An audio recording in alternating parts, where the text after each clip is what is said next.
Innar rajula, sesungguhnya seseorang. Rajula ini diambil dari kata rajul, artinya laki-laki, tapi dimaknai sebagai seseorang karena ini bermakna umum. Semua umat Rasulullah sallallahu alaihi wasallam, bahkan dalam hadis ini bermakna kullu bani Adam, setiap manusia, setiap anak keturunan Nabi Adam alaihi salam, sebab semua manusia itu berasal dari Kangjeng Nabi Adam alaihi salam, zuriyah Nabi Adam alaihi salam.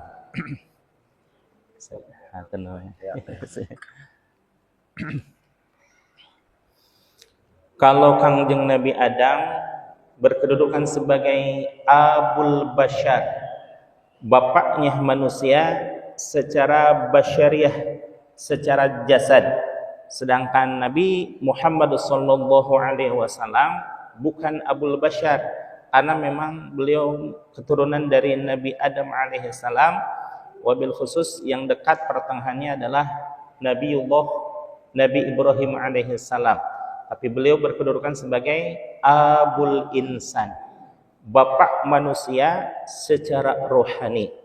Sebab di dalam hadis yang diriwayatkan oleh Al-Hakim bahwa awwalu ma khalaqallahu ruhi, bahwa yang pertama kali Allah ciptakan adalah ruhku, kata Kangjeng Nabi. Wa awwalu ma khalaqallahu nuri, dan yang pertama kali diciptakan oleh Allah adalah nurku. Wa awwalu ma khalaqallahu al-qalam, yang pertama kali Allah ciptakan adalah al-qalam. Dan wa awwalu ma khalaqallahu al-hilm, yang pertama Allah ciptakan adalah hilm. Yang semua itu berpadu di dalam diri Rasulullah sallallahu alaihi wasallam. Wa kullu wal muradu bihi yakni nur Muhammadiyah, bahwa segala yang pertama kali diciptakan oleh Allah Subhanahu wa taala itu adalah nur Muhammad. Jadi Kangjeng Nabi Muhammad sallallahu alaihi wasallam sebagai Abul Insan secara rohaniyah, tapi kalau Kangjeng Nabi Adam alaihi salam yakni Abul Bashar, manusia secara jasadiyah. Innar rajula, sesungguhnya seseorang itu la yahrumu ar-rizqa, yakin kalau ini diharamkan jadi terhalang, yakin akan terhalang seseorang itu ar-rizqu, akan rizkinya, bidzanbi, karena haliyah dosa, yusibuhu, yang dilakukan oleh rajul, maka sesungguhnya pada hakikatnya adalah ketika seseorang terasa seret gitu ya, terasa terhalang rezekinya, itu artinya ada dosa yang berkaitan dengan hakullah maupun hakul adam. Kalau hakullah lebih berat mana? Hakullah dengan hakul adam. Dosa terhadap Allah dan dosa terhadap manusia. Kalau ditimbang-timbang secara hakikat, ya pasti berat dosa terhadap Allah. Cuma karena Allah Ghafurur Rahim, Allah Maha Pengampun dan juga penuh kasih sayangnya, bahwa Allah memiliki sifat Ar-Rahman dan Ar-Rahim, bahwa Allah memiliki sifat Maha pemilik kasih sayang, dan Allah kasih sayangnya tidak pilih kasih, tidak pandang bulu, tidak memandang seseorang itu muslim atau non muslim, tetap Allah memberikan kasih sayang. Berbeda dengan manusia. Kalau seorangnya manusia, katakanlah orang tua ingin memiliki anak yang memiliki sifat kasih sayang, maka diberilah nama Abdur Rahman. atau Abdur Rahim, dengan harapan anak ini betul-betul menjadi seorang hamba Allah yang Maha Pengasih. Dalam artian orang tuanya menginginkan sifat Allah yang termasuk dalam Asmaul Husna tersebut memberkahi terhadap anak yang dilahirkan, maka sedikit banyaknya anak itu akan memiliki sifat Ar-Rahman atau Ar-Rahim. Sebab kalau kata Shakespeare, what is the name? Apalah arti sebuah nama? Tapi di dalam Islam konsep itu tidak masuk. Kenapa? Al-asma ay ad-du'a. Al-ismu ay ad-du'a. Bahwa nama itu adalah sebuah doa. Ketika nama disebutkan oleh seseorang, katakanlah seseorang yang bernama Ahmad atau bernama Muhammad, yang sangat terpuji atau lebih terpuji, atau seseorang yang betul-betul terpuji, Ahmad atau Muhammad. Orang manggil, ya Muhammad, ya Muhammad, maka 10 kali pula orang itu mendoakan atau didoakan menjadi orang yang betul-betul terpuji. Terpuji dari apanya? Terpuji dari sifatnya, terpuji dari akhlaknya, terpuji dari ilmunya, terpuji dari amal dan lain sebagainya.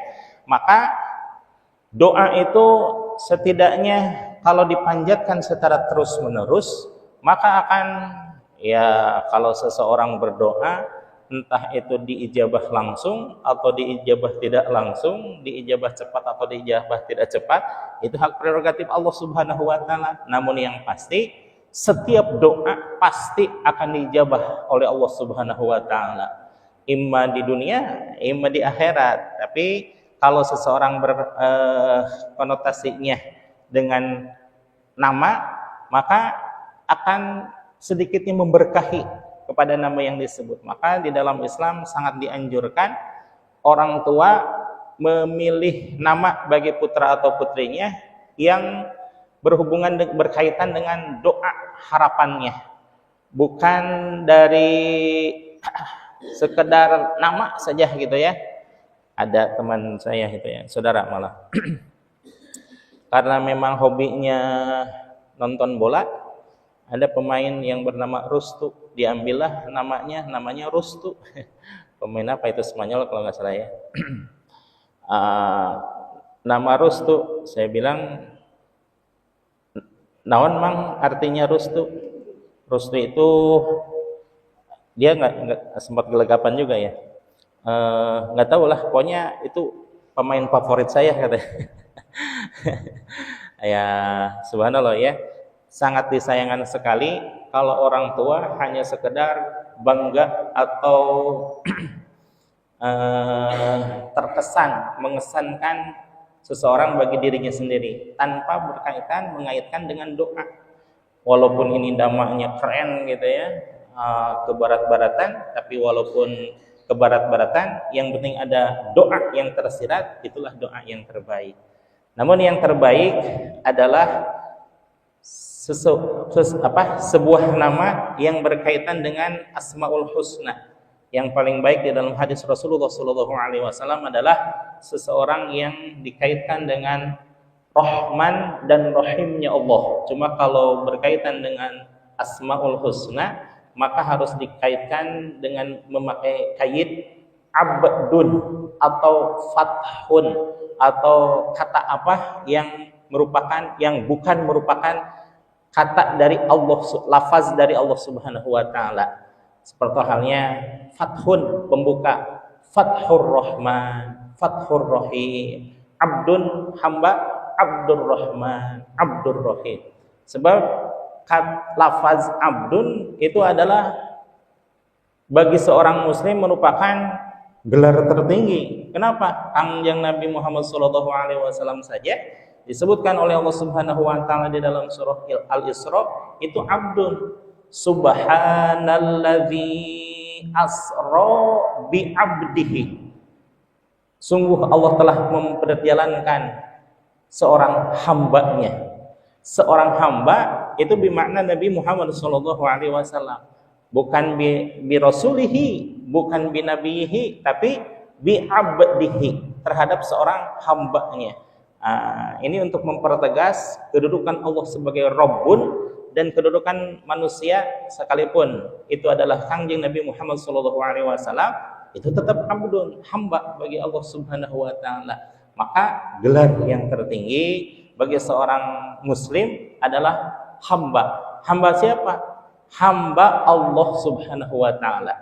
Seperti halnya di dalam penulisan kitab-kitab itu ya, atau penulisan surat, biasanya ulama-ulama terdahulu tidak menyebutkan namanya, tapi min al-fakir. Al-fakir ini bukan berarti seseorang menyatakan dari orang yang miskin, tapi itu ada yang mustatir, ada yang disembunyikan. Apa? Al-fakiru ila rahmati rabbih, dari seseorang yang sangat membutuhkan akan rahmat Allah Subhanahu wa taala, akan rahmat Tuhannya, gitu ya. Jadi bentuk ketawaduan seorang ulama itu biasanya menggunakan kalimat yang mustatir, ada yang disembunyikan. Seperti halnya musonif-musonif, penulis-penulis kitab yang dulu itu biasa menyebutkan nama ayahanda atau kakeknya atau bahkan buyutnya. Seperti kata kitab Ihya Ulumuddin itu ditulis oleh orang mengenalnya Imam Ghazali aja ya. Imam Ghazali, padahal yang disebutkan adalah kakeknya. Siapa? Syekh Abu Hamid Muhammad bin Muhammad. Dari seseorang atau yang menulis kitab ini adalah Syekh Abu Hamid, yakni namanya Muhammad, putra dari seseorang yang bernama Muhammad, dan putra cucu dari seorang yang bernama Muhammad pula, Al-Ghazali. Al-Ghazali itu nisbah kepada daerahnya, karena beliau memang lahir di Gaza, Palestina, seusia 55 tahun gitu ya.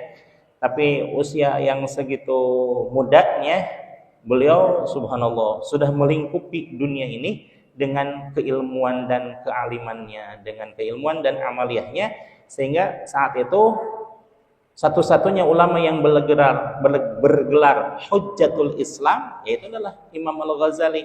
Hujjatul Islam itu adalah hujjah dari agama Islam, dengan makna apapun permasalahan yang ditanyakan kepada beliau itu dijelaskan secara terperinci, subhanallah ya, karena beliau itu mencapai puncak keilmuan yang pada saat itu adalah ulamanya ulama gitu ya. Alhamdulillah bahwa ulama-ulama besar setiap zamannya itu memiliki peninggalan-peninggalan tertentu, terutama kitab-kitab warisan dari Rasulullah SAW, karena memang warisan dari Rasulullah itu adalah keilmuan, bukan diwarisi harta, bukan diwarisi tahta, bukan diwarisi keduniaan, tapi betul-betul ilmu pengetahuan dan keilmuan yang bisa dinikmati oleh generasi-generasi berikutnya adalah ya menulis kitab. Walaupun zaman telah berganti, generasi telah berganti, tapi kitab itu tidak akan pernah pupus selamanya gitu ya, insyaallah. Seperti hal ya, jangan kan kitab besar ya, kalau kitab-kitab yang ditulis oleh seorang wali itu akan selamanya kemanfaatannya. Seperti halnya kitab tipis ya, kitab walaupun jasanya tipis tapi besar manfaatnya, itu seperti Syekh Al-Ajrumi. Syekh Al-Ajrumi itu menulis sebuah kitab yang namanya dikaitkan dengan nama beliau, yaitu Al-Ajrumiyah, Jurumiyah. Kitab Jurumiyah menyangkut kitab nahwu, kunci dasar seorang santri dalam memahami turas atau teks-teks literasi Islam yang ya biasanya kalau kitab turas itu gundul ya, tidak ada harkatnya, tidak ada jabarnya, tidak ada fathah, tidak ada fathah, kasrah dan domah. Lalu bagaimana mengetahui ini harus dibaca fathah, domah dan kasrah atau sukun, jazm dan lain sebagainya? Itulah dengan ilmu nahu. Ketika selesai menuliskan kitab Jurumiyah tersebut, Syekh Al-Jurumi munajat kepada Allah, lalu berdoa, ya Allah, kalau seandainya kitabku ini membuat engkau tidak suka dan tidak ada manfaatnya bagi umat manusia, maka hancurkan ya Allah. Tapi kalau seandainya kitab ini bermanfaat dan memberikan maslahat dan membuat orang takut kepada engkau sehingga selalu mencari rahmat dan ridho engkau, maka tolong abadikan ini. Beliau menguji doanya tersebut dengan merendam 40 hari 40 malam. Setelah 40 hari 40 malam, diambil lagi di sungai, ternyata masih utuh. Padahal ya kertas paling kalau 1 jam 2 jam itu sudah hancur. Tapi ini tetap utuh.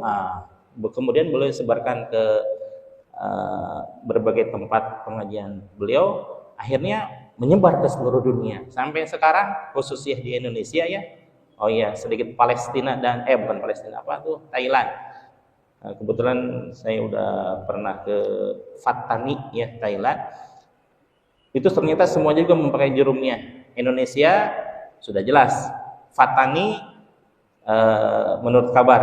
Sedangkan Malaysia itu semuanya memakai kitab Jurumiyah. Maka subhanallah, kitab yang dikarang 700 tahun yang lalu hanya 26 bab, 60 fasal gitu ya. Kemudian bukan 60 fasal.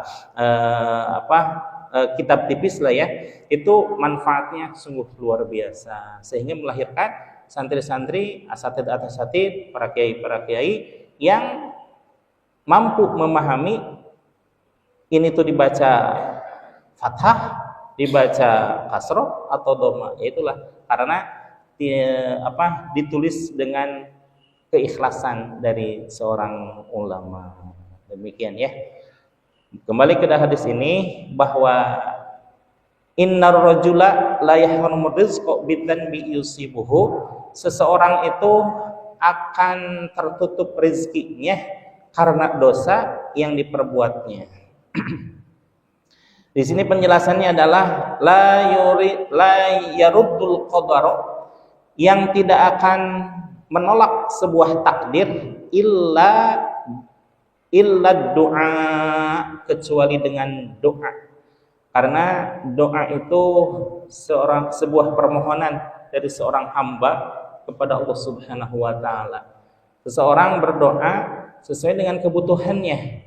Ketika seseorang menyendiri gitu ya, sholat sunnah sendirian. Tapi kalau sedang berjamaah, entah itu subuh, zuhur, asar, maghrib, dan isya, maka mengikuti doanya imam. Makmum hanya tinggal mengamini saja, amin, amin, amin, dan lain sebagainya. Ini berdasarkan salah satu hujjah dari Imam Abu Hanifah. Imam Abu Hanifah itu terkenal karena ra'yunya, terkenal karena pendapat logikanya yang sangat sesuai dengan syariah, yang sangat sesuai dengan kehendak dari maqasidus syariah itu sendiri, sehingga membuat masyarakat itu sangat percaya kepada Imam Abu Hanifah. Namun ada satu permasalahan, yaitu tentang membaca surah Al-Fatihah bagi makmum, karena jumhuratul ulama menfatwakan bahwa ketika seseorang bermakmum, itu 2 orang bermakmum, apakah seseorang harus membaca Al-Fatihah atau tidak?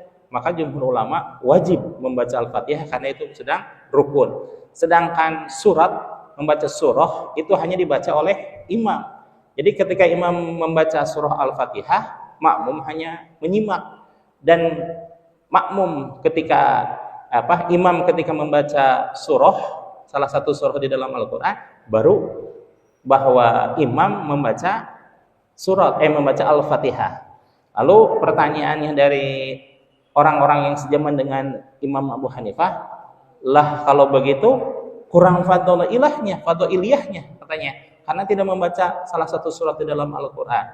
Lalu diskusilah sebagian dari masyarakat tersebut begini begitu. Kalau gitu mah kita harus menanyakan langsung kepada Imam Abu Hanifah katanya. Kemudian bertanyalah mendatangi Imam Abu Hanifah pada saat itu. Bergerombol orang-orang gitu ya. Imam Abu Hanifah karena keilmuannya sudah mumpuni ya, luar biasa.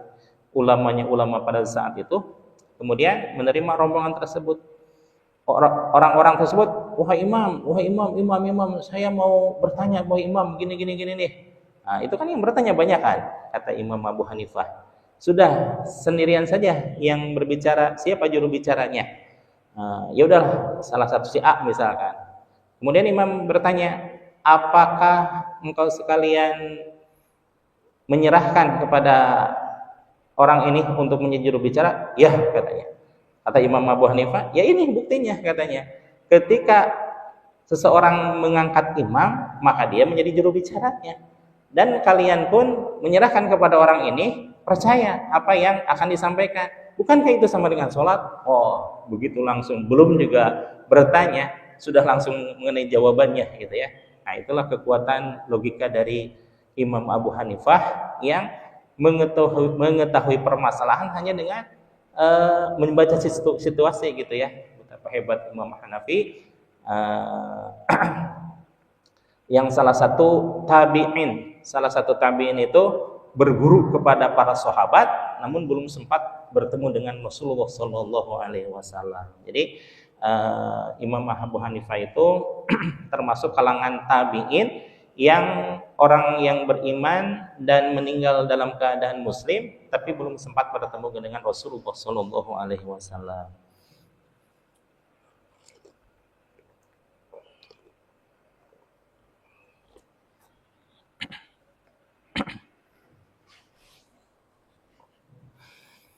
Kemudian makna dibalik wala yaruddul qadara, dan tidak akan merubah takdir kecuali dengan doa.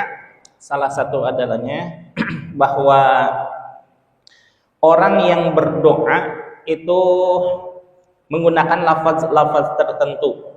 Biasanya Allahumma ini, Allahumma itu dan lain sebagainya.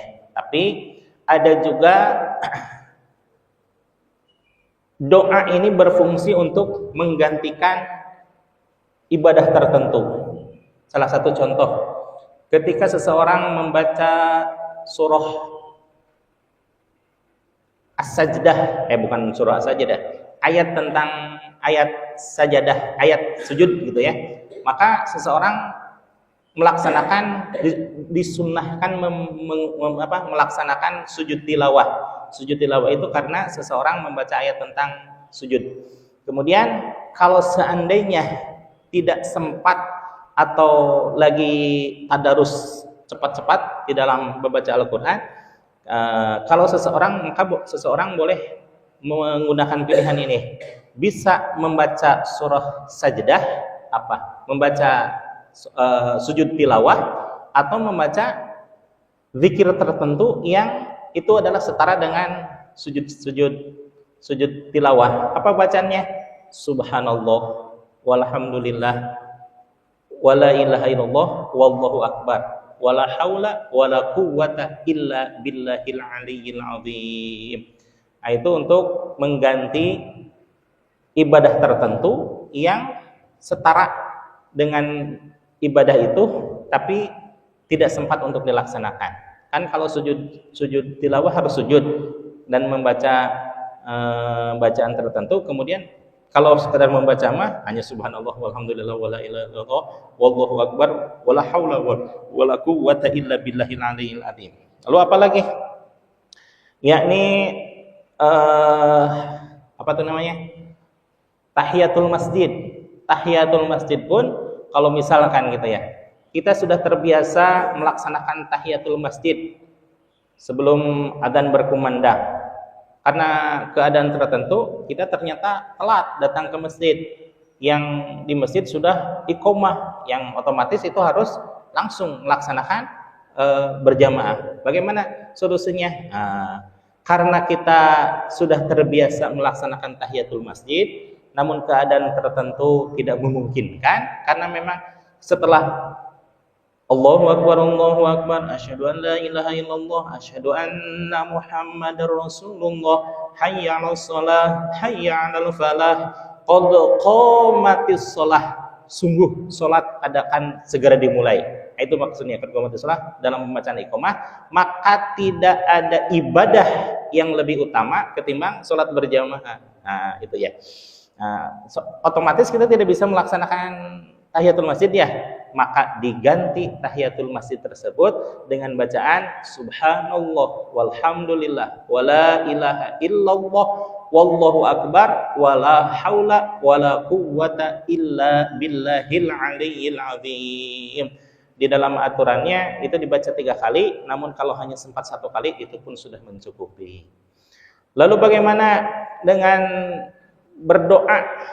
Nah, doa bisa diganti dengan zikir-zikir tertentu.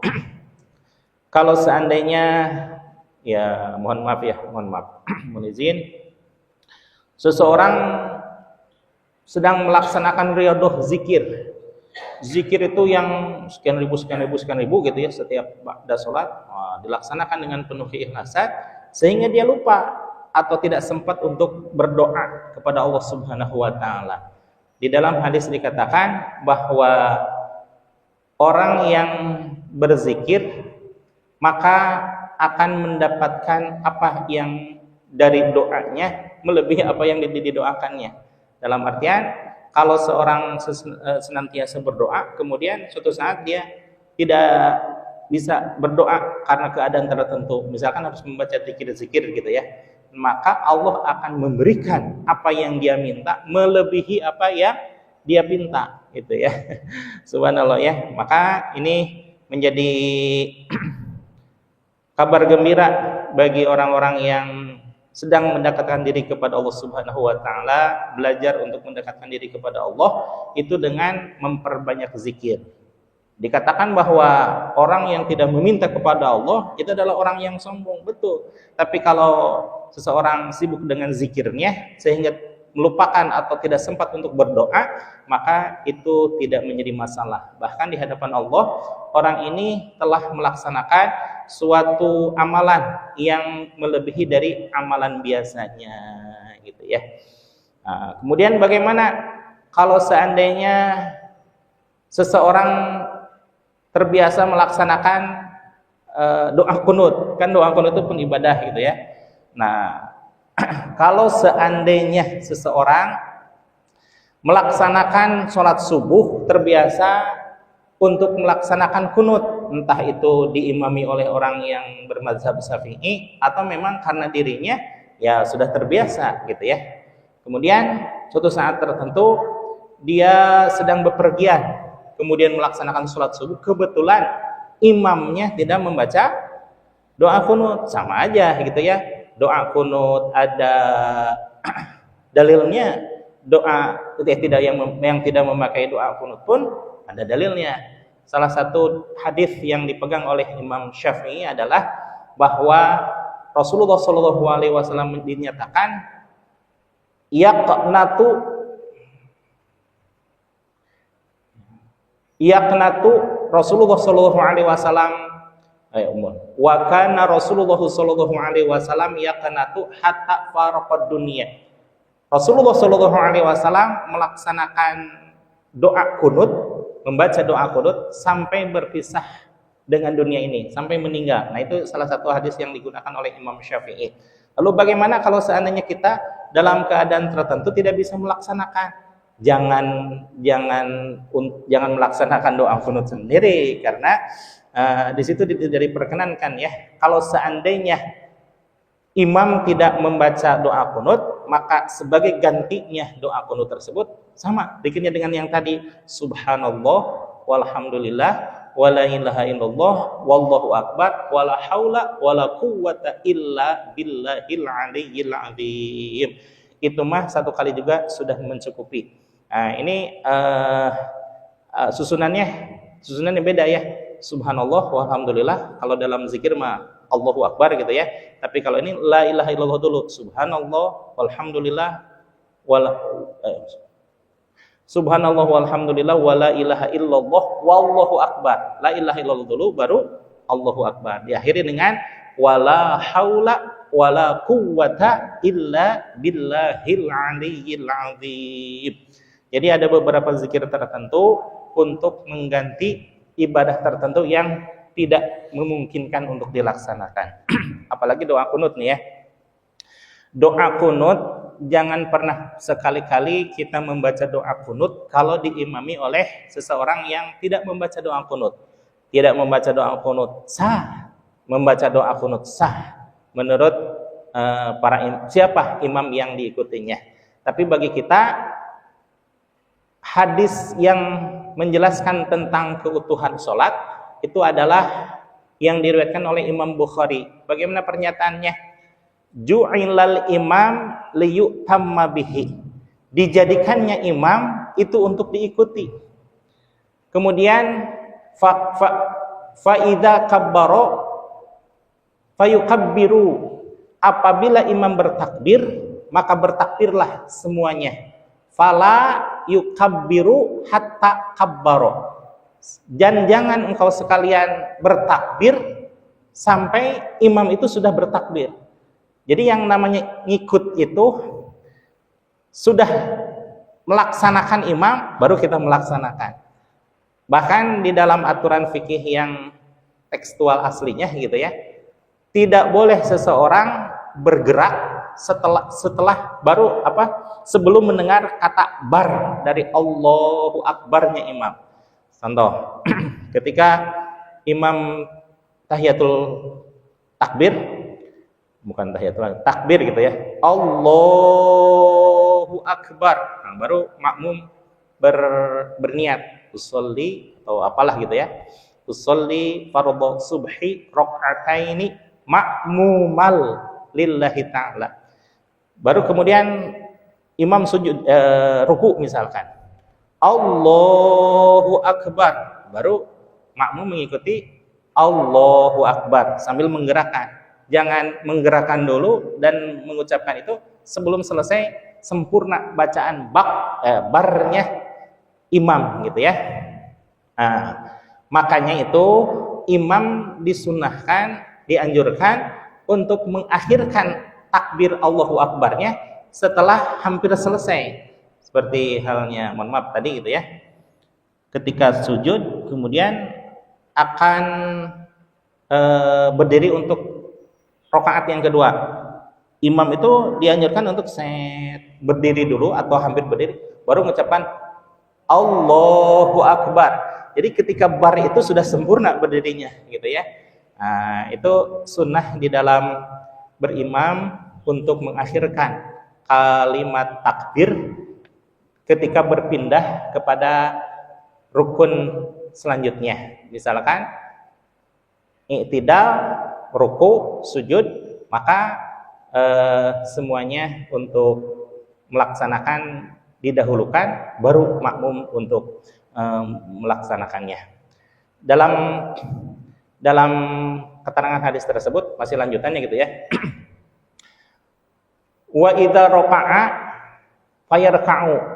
Kemudian apabila imam ruku, kemudian rukulah para makmum semuanya. Di akhir ayat di akhir hadis tersebut, wa idza shalla qa'idan, apabila imamnya iman dulu.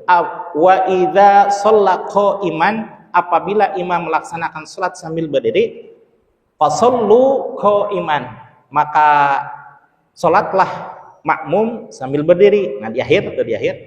Wa idza shalla qu'udan, apabila imam melaksanakan salat dengan duduk, fasallu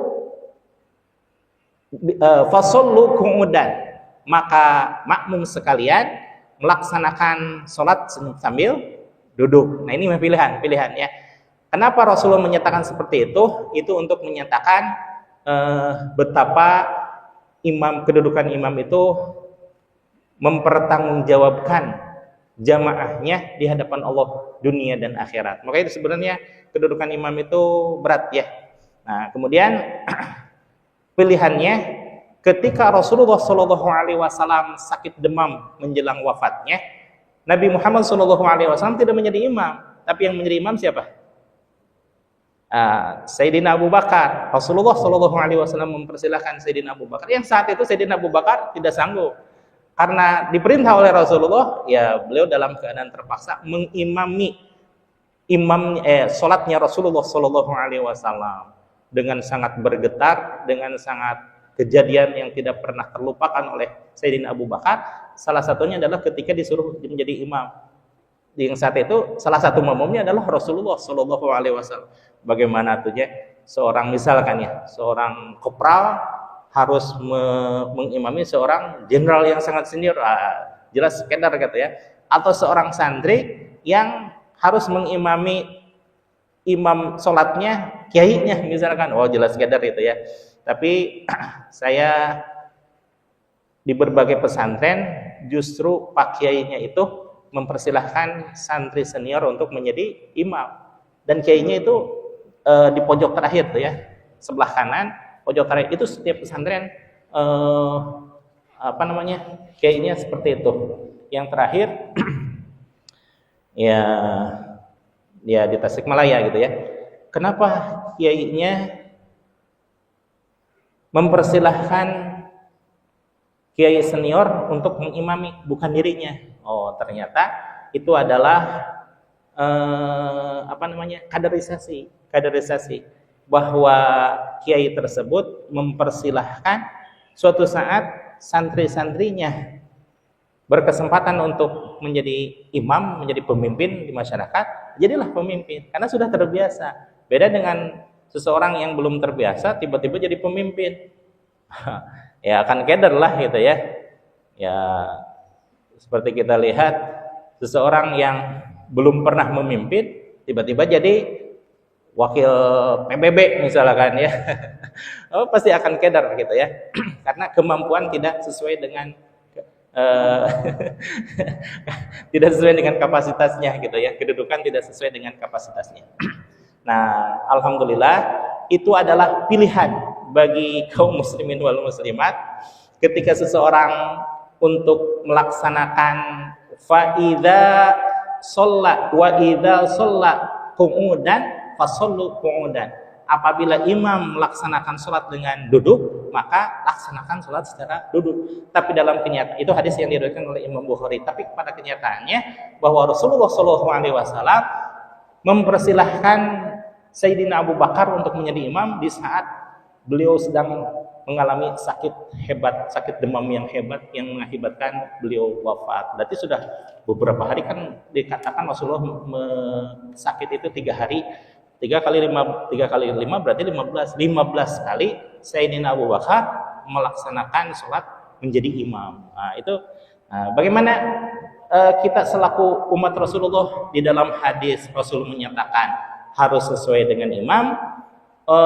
Imam duduk, jamaah pun duduk, tapi dalam kenyataannya Rasulullah melaksanakan, kalau tadi kan ucapan ya, melaksanakan, memilih untuk menjadi makmum. Berarti itu adalah pilihan. Kalau seandainya sanggup untuk melaksanakan imam, silahkan. Tapi kalau tidak sanggup, maka kita mengikuti perbuatan Rasulullah Sallallahu Alaihi Wasallam. Mana itu dia?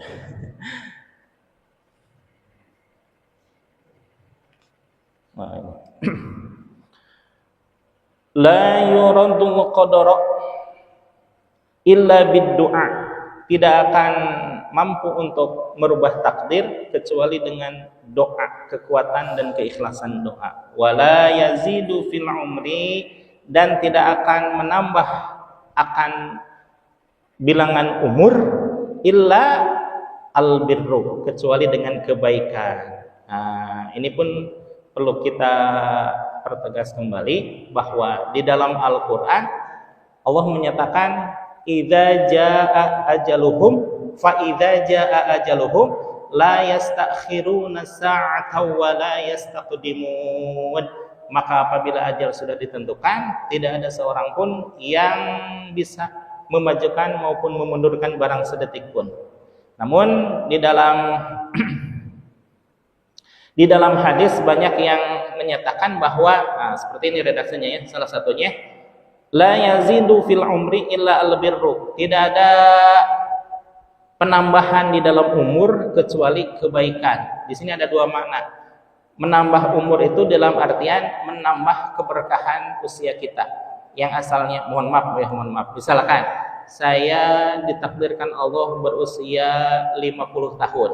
Dalam usia 50 tahun itu sebenarnya catatan saya itu jelek semuanya gitu ya, maksiat semuanya. Tapi karena saya sering berdoa, ya Allah panjangkanlah, Allahumma tawil umri, ya Allah panjangkanlah usiaku, wa barik fi umri, dan berkahkanlah umurku. Maka Allah merubah takdir tersebut dengan memberikan keberkahan dalam usianya. Dalam artian, ternyata di akhir-akhir usia saya berubah menjadi baik gitu ya. Datang ke masjid, hadir ke majelis taklim, suka mendengarkan pengajian, menghadiri para ulama. Pokoknya baik aja gitu ya.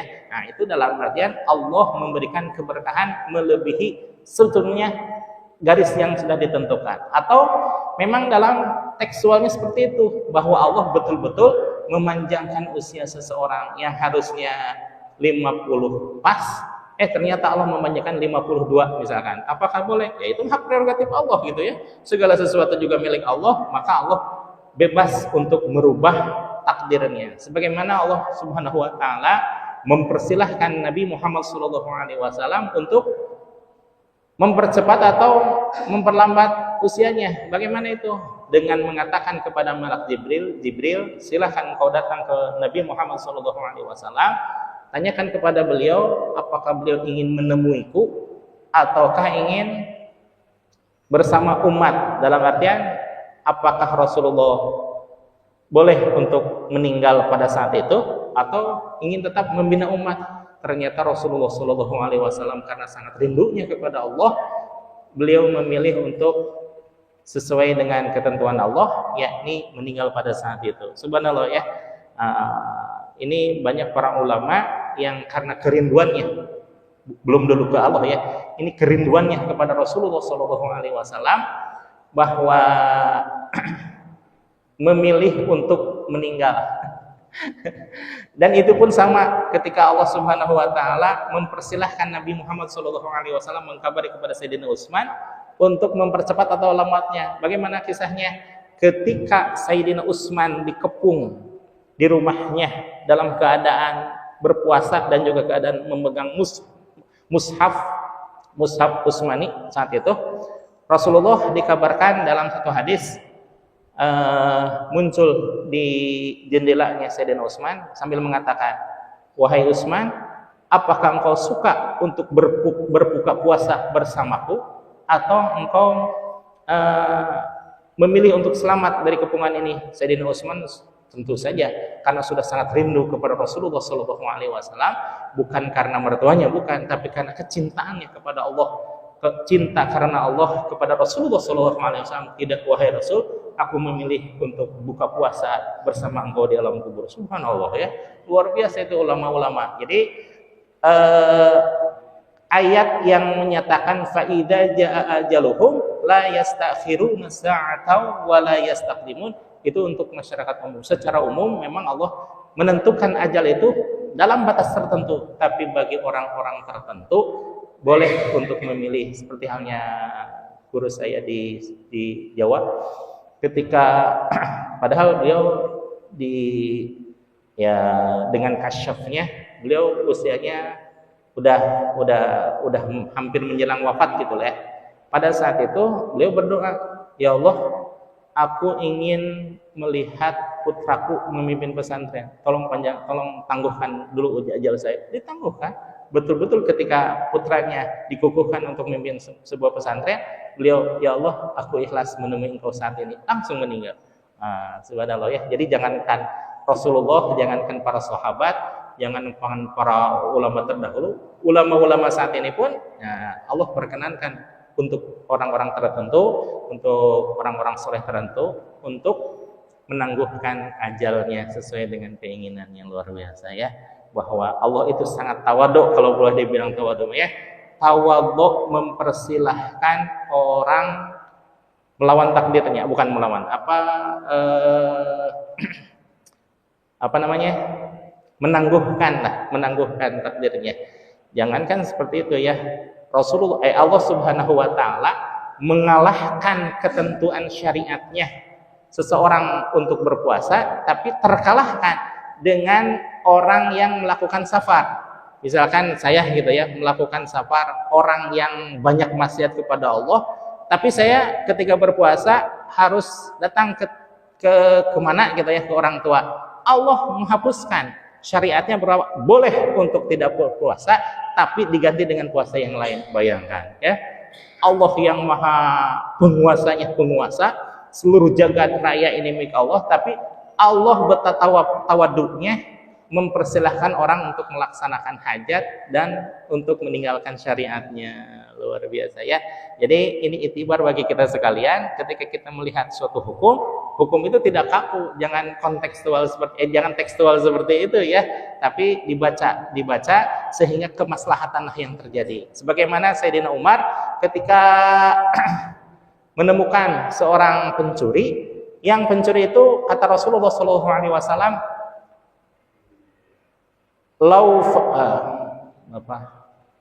lau Fatimata sarokot lakotok taha biadi.